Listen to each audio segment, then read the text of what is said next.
You're welcome back to this second segment of this show. We are going to open the telephone lines shortly. I know many of you are already itching to ask Tochi one or two things, but before you do, I'd just like to ask her on your behalf. I'm not.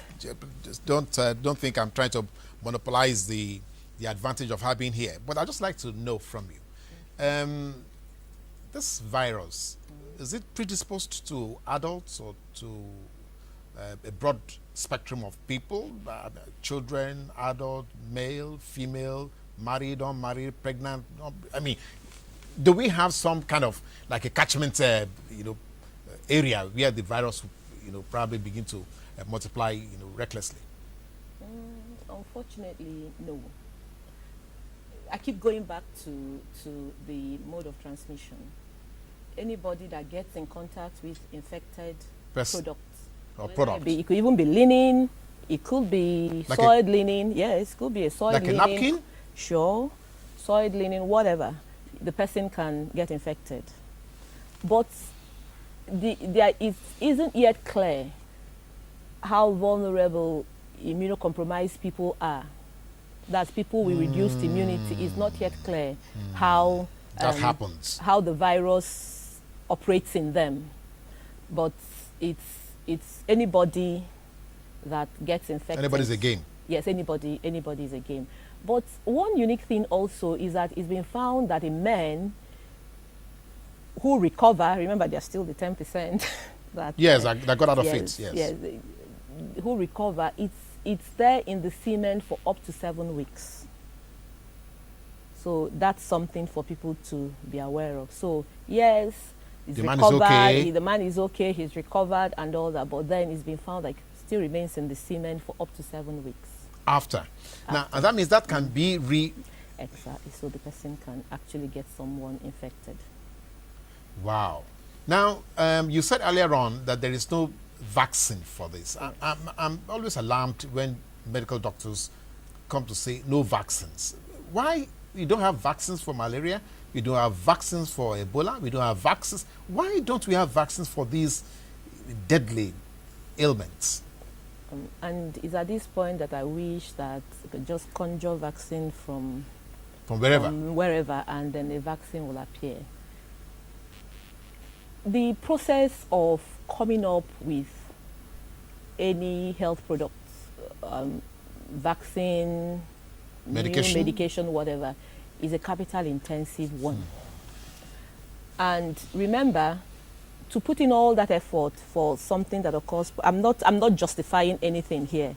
I'm just using very public health principles here. Yes. But before I even go further, I must state that vaccines are actually being tested now. Okay. Yes. Okay, but that's good news. They are not in clinical use. Okay. Yes, they are not in clinical use. But why for malaria, the research has been ongoing. It's been ongoing, but some of these things find their way to, because how many, they just keep changing. And what vaccines do is that they give you immunity. But if something just keeps changing its nature, it's slippery to hold on to. So how many of them would you vaccinate against? So that's maybe give you some explanation for why it's difficult for some of these vaccines. Not that the desire for vaccines is not there. Okay. But now we'll come to vaccines and then probably new drugs. The development of new drugs. But we have a caller who sent in a text message to say, in trying to be careful while taking care of an infected person, how do we do it without making them feel stigmatized or rejected or whatever? The stigmatization really does not come into this matter. Okay, but rejection? Rejection does not also come into the matter. Because remember, you're protecting yourself to help the person. You are putting on gloves, you're putting on the gown, you're covering yourself to perhaps take the person to the hospital. So I think what is important at the end of the day is to save lives. We can come back to the discussion of whether you treated me well when I was sick or not at some later date. Because remember, it's important to understand that these clusters around relations, these friends and relations who would come in close contact with your body fluid. First. And if care is not taken, you go wipe out your family and your friends because they wanted to be nice to you and take care of you. And at the end of the day, everybody still learns and people begin to do the right thing. So that's the whole essence of this discussion, that we limit the case fatality. The case fatality is high, and it is an embarrassment to us human beings that such a thing should have that sort of case fatality. So anything that we can do to take one more person out of that statistic, I think shouldn't even be discussed under stigmatization, because you're really not stigmatizing the person. Yes. You're just doing the right thing. Okay, I hope you caller, I hope you got that from Tochi. She's just trying to say to you that don't feel guilty, don't feel like you're doing something terrible, because what you're doing actually is saving a life. Now, but Tochi, yeah? I'm just curious because I don't know if Nigeria has had this experience before. Okay. So I don't know if you had any hands-on experience about dealing with this, I mean, in the medical field. Do we have anything like that in Nigeria? Have you had anything like this before? No. I personally haven't. But you'll understand, like I keep saying, these precautions are universal. The basic things for us. Yes. The principles are universal. And WHO and the Centers for Disease Control, they have vast resources on how this should be done, on manuals and guidelines for health practitioners and facilities to make use of.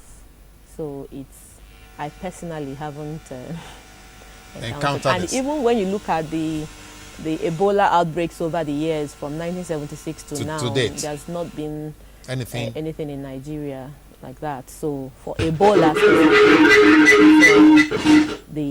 I personally haven't had an experience, but I strongly believe that these things should be basic, they should be standard, they should be universal. No, I like what you're saying. You're saying don't wait for the evil to happen before you begin to put precaution in. Yeah. Okay, that's good. Hello, good morning.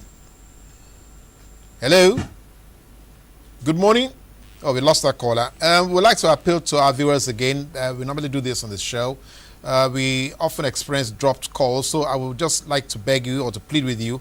Use the second line. There's a second line that's dedicated for SMS. Just send your SMS message that this viewer did, and we'll read your question or your comment or whatever you think you'd like to ask Tochi. We'll read it out to her.